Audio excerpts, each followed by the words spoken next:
What's that one small business local to you that you believe to be a front for something illegal? There was a Chinese restaurant in the area I used to live. It was in a strip mall kind of setup, but the inside looked like you stepped into a Chinese storybook. It was beautiful inside, had carved wooden dividers between the booths, and a koi pond in the entrance. It was amazing. The food was incredible but reasonably priced. But there was never more than 1 or 2 tables occupied any time we went there. The hostess looked like a porcelain doll, and had the best posture I've ever seen. She was very nice, but I always got the feeling I wasn't exactly welcome. Not in a rude way but in a, you don't really know what this place is, do you? way. Sometimes a group of Chinese men would come in and be escorted to the back of the restaurant where there was a huge round table, and the doors would be closed. I feel it was either some sort of organized crime front, or a brothel. Probably an illegal mahjong table. Small town in mountains of North Carolina. Somehow we had a deli that seemed to be right out of New York City. All the good brands from back home. Almost nobody ate there. I only saw another customer a couple of times. Great cold cuts, excellent subs. If you know anything about rural North Carolina, about the only DNA is from the British Isles here. The guys running the place were as Italian as you could get, and there were always at least 3 of them hanging around the deli. Not doing anything, just sitting in chairs back in the kitchen. One would reluctantly get up to fix a sandwich when I ordered one. They were there for years. I'd love to see what the profit and losses they showed to the IRS looked like, because I'm certain it showed a thriving business. I have a funny story about something like this. I'm a dentist and I buy lunch for our staff quite frequently. One time we bought food from a local Mexican joint. I got a burrito that ended up being mostly meat and it was really good meat. I asked how much it was and it was quite cheap. I immediately assumed it was a money laundering front. Anyways, I was right. I don't think most of the country understands just how strong a foothold the Mexican drug cartel has in Wyoming. It is a perfect distribution hub. Central, but invisible. Low average incomes and lots of anonymity/isolation. Vast underground networks that are up for sale to any corporation willing to pony up. Hell, there are whole towns up for sale that are basically empty, and local economies that regularly build and wall out entire communities when mines close. Lots of opportunity for a savvy drug cartel. There's a used car lot across the street from my work that never sells any cars. I've been working at my job for 5.5 years and 1, maybe 2, have left the lot in that entire time. My parents have a similar used car lot that is across a field and a street from their house. I haven't lived there for over 10 years now, but for the 10 years before that I can't honestly say I've ever seen a car driven off their lot. I used to always go to this little tire shop near my house. Across the parking lot way in the back was another building where they were always working on cars. I needed some brake pads changed, so I drove back there and asked if they would change them. 3 guys rushed out there all nervous and weird acting and asked what I wanted. I told them, then they pulled my car in, changed the pads super quick, said, "No charge, goodbye." And that was that. It was a really weird, eerie experience. Fast forward a couple of weeks and I heard that place got raided by the cops and turned out to be one of the biggest meth dealers in the county. There's an alligator museum in New Orleans. It's in a corner lot on a very busy stretch of one of the main foot traffic streets in the city. Over the course of 5 years, I saw it open maybe 4 times, not checking daily, but I walked past it during regular business hours several times a week. Last year, they started to be open on a fairly normal tourist attraction schedule. I've spoken to the people who run it and they seem to care and claim that it's just a fun passion project, but even with them being open now, there is absolutely no way they could afford the lease without a second revenue stream, and that's just now. When they weren't open to the public. I'm honestly amazed the cops weren't just posted up across the street. I came to the comments to see if someone posted the magazine Alligator Museum. I moved away shortly after COVID, but I only ever saw the doors open maybe once or twice in all the years I lived there. I'll definitely have to go next time I'm in town. I don't even have to think it, it's been proven. I live in Myrtle Beach, so we have had a ton of discount beachwear stores. You know the ones where you buy 5 shirts for $10 and they give you a free hermit crab. The profit and losses models are absolutely mind-blowing since rent is crazy expensive and they obviously aren't turning a huge profit. Turned out that the store's main transactions were illegal wire transfers going overseas. All the old buildings either were bought out by legit businesses, or are being left to urban decay. Wings? Yep. Them, eagles, and beaches. I don't remember if they were all related. If I recall correctly, the owners were all Albanian, but they all got busted at the same time. The 846 car wash facilities within a 10-mile radius. Lived in a city of about 50,000 and they have automatic car washes everywhere. The main intersection of the town had one on each corner and multiple being built within eyesight of the others. It blows my mind. It's the furniture stores for me. Ain't no way we need a Becker Furniture, Home Furniture, Ashley's Furniture, and Slumberland all within like a 5-mile radius of each other. No one is buying that much furniture all the time. There was a little pizza joint in my hometown that we were fairly sure was a front for something. It was one of the only places that stayed open past midnight and they always seemed vaguely surprised that someone would actually come in and order pizza. Was honestly pretty decent stuff, too. There was also a different pizza joint whose owner was involved in smuggling arms to the Middle East, but the restaurant wasn't really a front as such. In the opposite direction, there's a chain in San Francisco called Signore's Pizza. They're hole-in-the-wall by the slice counters that sell Cisco-quality pizza to drunk kids late at night. It's owned by a Middle Eastern man who will use the profits from one to open another. Each time he opens one, it's an excuse to get more of his nephews to immigrate to the US to run them. Philadelphia native. 20 plus years ago, as the story goes, someone was asked to set up a front for money laundering. They had previously worked at a hoagie shop and liked hoagies, so they opened up a fake hoagie store. They would use the store to accept cash and launder it. Anyone who visited the shop would get a hoagie. Because they did not need to actually make money, they used the best possible ingredients available. The best of the best. Extra sharp provolone, the most expensive ham they could get, this being in South Philly, they had their sources, etc. But then guys started showing up for sandwiches when they were not dropping off bags of money. And they wanted extras for their uncle. My father found out about it when apprentices would show up late from lunch, because they had to go across town, and stand in a half-hour line. He forgave them because they offered him half of one to convince him that they were worthy of being docked. Now they are a chain and the quality has dropped a bit, but they are still very good hoagies. Primo hoagies. There's a spiritual healing place near me, but often when I walk by I see rows of people through the window on the second floor all looking like they are monotonously working on something. I have seen people screaming out the window of the place at other people and stuff too, which always seemed weird. Based on the logo of the place I thought it was a catering place at first and that they were just mass producing food for events, but then I looked into the place more at one point and found that they are some spiritual place that has women's healing circles and stuff, despite the fact that I have never seen a woman there at all, only very old Muslim men. This has a strong human trafficking vibe to it. The women's circle was the only part that was necessarily feminine on the front of the building, so I just figured that they must not end up doing that part often and that it's probably a spiritual thing mainly for men, despite them looking like they were actively working on things. After your comment I decided to look into it further just to be sure and found that the site is about women's spiritual work almost exclusively, which was more confusing until I figured it out. The building itself is pretty small, but it turns out that the explanation was pretty innocuous and, despite there not being a sign on the outside for it, Google shows that there's a Muslim charity operating out of the same building, so I guess they take the upper floor and the spiritual place might just not get much business. Or, if they do, it's at times that I'm not walking past, so I've only seen the people who work for the charity. They aren't really a business, so I guess they didn't need a publicly viewable front of their office/workspace/whatever they use it for. It was something I was curious about for a while, but I wasn't genuinely worried enough to the bottom of it, so thanks for giving me the motivation for it. Cell phone case stores. Rent in my city is ridiculously expensive. How are you operating a cell phone case and refurbished phone store? The amount of cell phones needed to keep your store open and making a profit has to be in the thousands. I knew a place called Peppino's.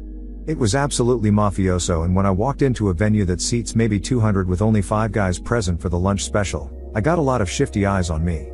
But goddamn, the red sauce made the best pomodoro bolognese I've ever had. I became a regular. They seemed okay with me. I had a place like this in New Jersey I used to go to. I went in once for lunch with my girlfriend at the time and we were eating alone and a guy walks in who was honestly a caricature of a mafia guy and he's talking to the guy behind the counter. Then he pulls out a wad of 100s, pays for our food, and then begins asking me where I'm going and saying he would like me to deliver a package for him and he would make it worth my while.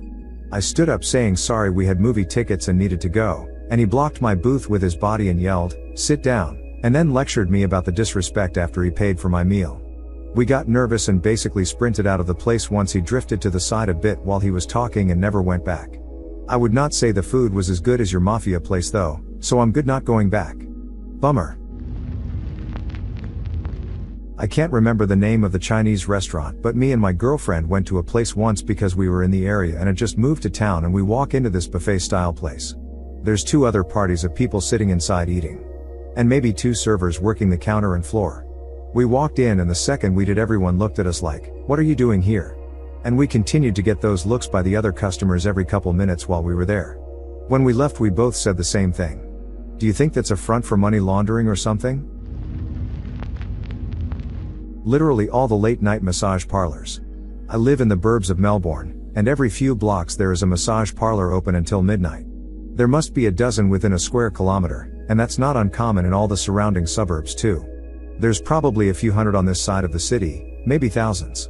I find it really hard to believe that a shire of about 150,000 can support 100 massage parlors, considering that about 40,000 would be kids, and even if they're doing the rub and tug business model, that'd mean every man in the area would have to go once a week for them to clear enough money to pay rent and staff, as in it'd be about 600 men per parlor.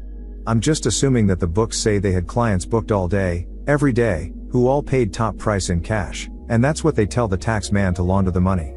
Ditto for some of the 24-hour gyms. About 20 in the same area, some of which never seem to have anyone in them.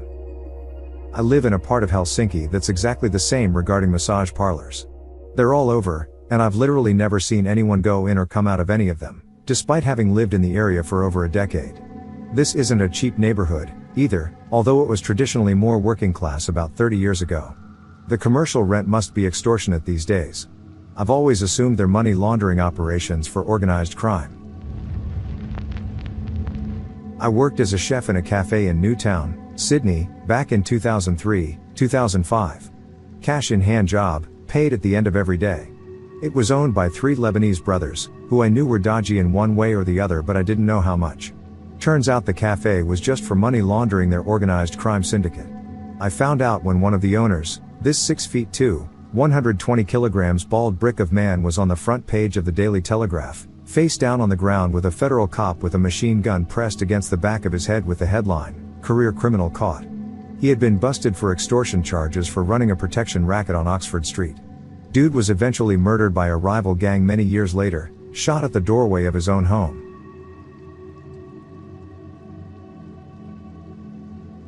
We have a gentleman that works in our office whose job is serving legal paperwork. He is a retired sheriff's deputy and had also worked as an investigator for the state agency who enforces cigarette and alcohol tax and license rules. He has a great story about he was working on a case that involved suspicion that a particular gas station was illegally selling cigarettes purchased from another state and brought across state lines to avoid cigarette taxes.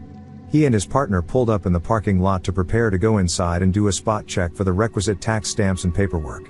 They were getting ready when he got a phone call from his boss telling him to stop what he was doing right that second, and that he was going to get a phone call from another officer on a different investigation. A bit later he spoke to an FBI agent who explained that they had the gas station under surveillance as part of a federal investigation.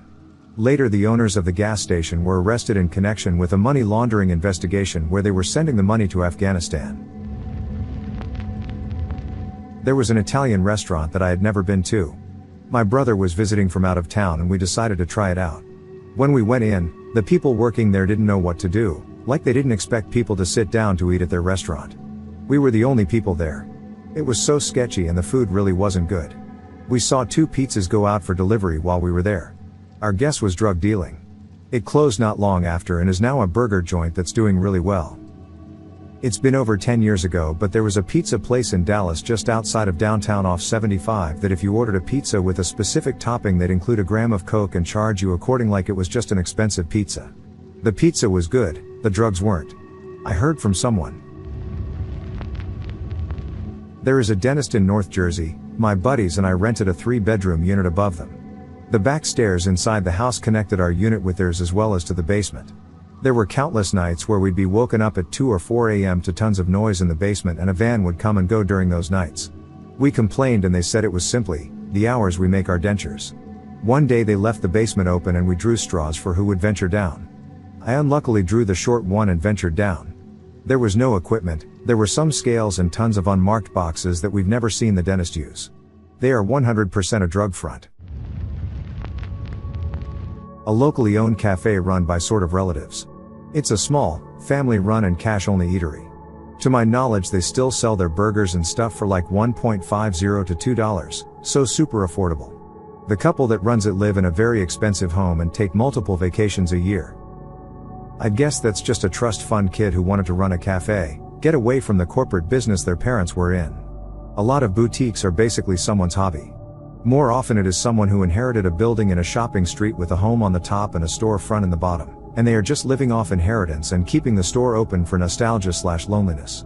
I noticed this a lot in Japan. I'll add one that I actually got the answer to. There was an Italian restaurant that was gaudy, dingy, and at the busiest intersection of my decently sized city. It was always sparsely populated. I went after seeing it for more than 10 years and the food was pretty good to be honest, but nowhere near the amount of people going to make ends meet.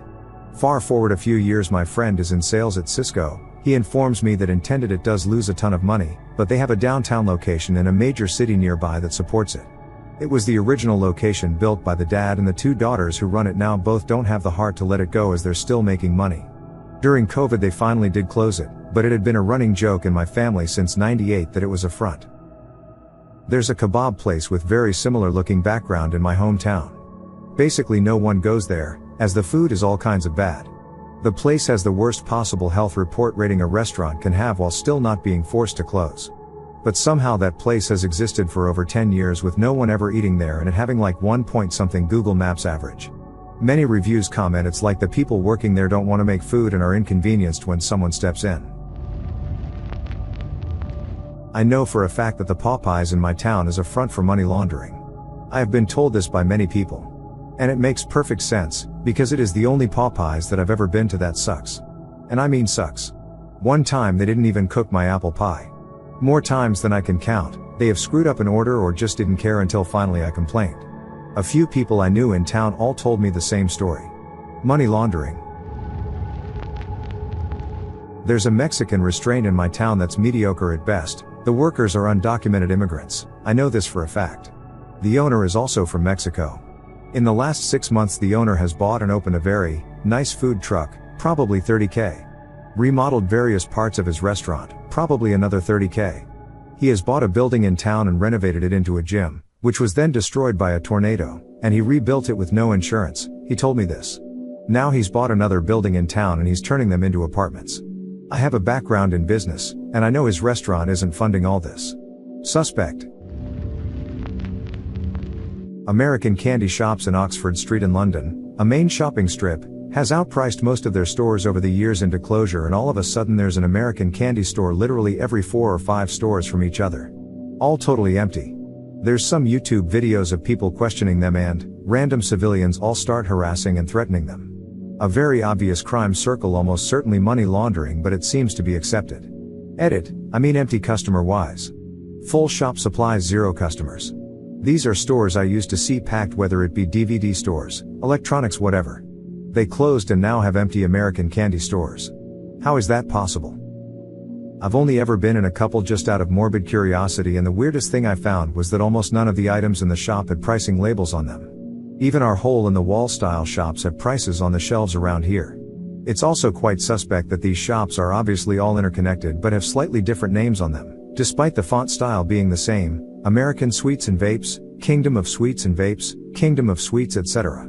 All smacks of an incredibly disjointed operation without any care for details, which normally wouldn't be suspect except for the fact these shops are everywhere in England, up and down the country, and clearly have some sort of central base of operations. Why shadow launch an entire franchise across the country but then run all of them like you're a rundown newsagents in the 90s?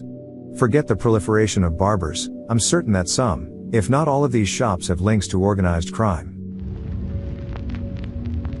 They shut down a Quiznos by my high school because they were distributing cocaine out the basement.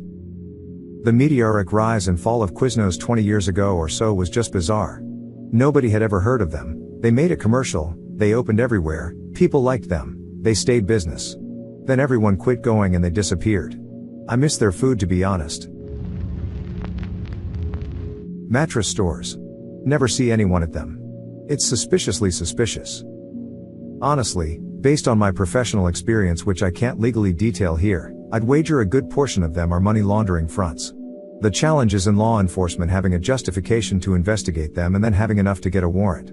Merely being a mattress store isn't enough. I live in a super rural area and there is a vape shop the next town over that only keeps like 5 or 6 nicotine products but is all in on weed/THC stuff. They service a town of less than 2,000, in a very red/anti-weed area of the state, and are dealing with massive competition in either direction from their exact location. It is owned by an elderly Asian man. They always have an extra staff member that acts like a bouncer to the back room, and there is a painting of a big-tittied anime girl that is visible from the road on one wall. No one is ever in there, and the only times I've been in, the only thing I was able to purchase was a tangerine-flavored vape juice that nowhere in 100 miles carries, but they only had it twice. If they're not doing something illegal, I don't know how they are possibly making money. There's a vape shop near me open 24/7. They sell pipes and bongs, etc. Never seen anyone there, yet they're a chain of stores which coincidentally started by the Mexican border, San Antonio, Texas here. They started south of the Border Patrol checkpoints area. There was actually a smoke shop by my old house in Austin. The owner used to sell me weed. It was just grams, but this was 10 years ago. I never ratted him out. There's a local chain of Mexican restaurants that literally started popping up out of nowhere. They built at least a dozen locations from the ground up in like 2 years. Literally, the entire parking lot, the structure, everything. Eaten at many, never once had to wait on a table to open up. The food is okay, nothing special. Each location has to have at least a few million put in it, between the land and the structure. I bet easily 2 million land, 1 million building, parking lot, etc. That's like $36 million investment on cheap Mexican restaurants that sell budget plates and not packed to capacity? To me that's wild. We have Fred's Fish Fry in San Antonio. It's a running gag, actually believed by many, that it's a drug or money laundering front. In reality, it's basically fast food seafood. Though the only things I've ever seen anyone get are fish fillets or fish fillet sandwiches, and they definitely look like regular frozen fish fillets. You also never see many cars out front. Usually just one, maybe two if it's busy. I was looking for this.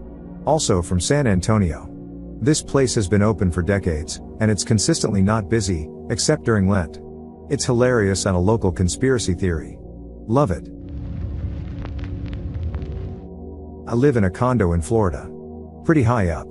I've been watching this nursery, think plants, across the street. During the day it doesn't get any business. But at nighttime it gets a lot of business. Vehicles stopping by and people hopping out and running in for 5 minutes and then leaving again. This happens all night long. All the businesses around it are closed at nighttime. He's single and he only has one vehicle. Many times at 3 in the morning I'll see 3 to 4 cars there, headlights on. One person hopping out of the car, going in while the driver keeps the motor running. Probably the perfect place to have a grow operation / sell hard to see any transactions because he has so many plants. I'm sure the Fort Myers police would be happy to put this nursery out of business. Or, just maybe mind your own business, if they ain't selling more than Mary Jane. Florida weed shops are ridiculously expensive anyways. Your comment wasn't really warranted, thank you. I never said I was going to rat them out. I was just answering the question presented. And I have no proof as to what they are selling. And personally I don't care. Just my suspicions. Moved into my place for my new job and there was this small dirty looking Mexican place. I was excited because I love Mexican food. So I go in with my friend who speaks Spanish, and as soon as the door opens everyone stops what they're doing and looks at us. The only patron there was an older rough looking Mexican guy who drank a beer and stared at us the entire time.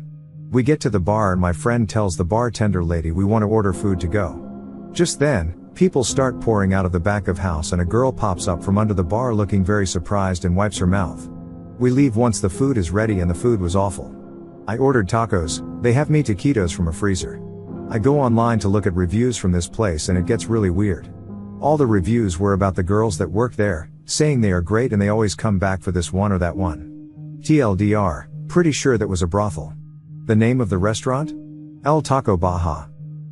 That also translates to the taco below. That name is pretty spot on. When I was in high school my friend's aunt was hiring under the table at a local store she started. It was called the Trading Post Store.